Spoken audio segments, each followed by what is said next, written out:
घरी अचानक पाहुणे येण्याचं समजलं. आता अचानक काय बेत बनवायचा म्हणून आज आम्ही बनवली अफगाणी स्टाईल एग करी.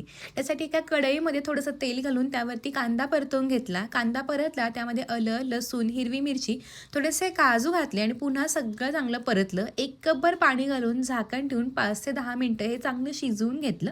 आता कांदा, आलं, लसूण सगळं चांगलं शिजले. आता गॅस बंद करून घेऊयात आणि मिक्सरच्या भांड्यामध्ये घालून चांगली अशी प्युरी करून घ्यायची. त्यामध्ये आपण थोडीशी कोथिंबीर पण घातली.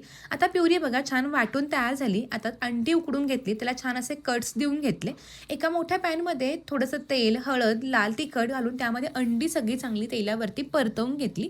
त्यामुळे अंड्यांसोबत बसायला अगदी छान असा कोट होतो. अंडी चांगली शॅलो फ्राय झाली. आता त्याच कढईमध्ये पुन्हा असं थोडं तेल, बटर, खडे मसाला आणि वाटून घेतलेलं संपूर्ण ग्रेव्ही वाटून घेतली. पुन्हा सगळी चांगली परतली. त्यामध्ये पाव कप इतकं फेटून घेतलेलं दही, हळद, धने पावडर, गरम मसाला घालून पुन्हा चांगलं परतवून घेतलं. चवीनुसार मीठ घालून ग्रेव्ही बघा चांगली एकसारखी करून घेतली. पुन्हा चांगली शिजावी म्हणून 10 मिनिटं झाकण ठेवून चांगली शिजवून घेतली.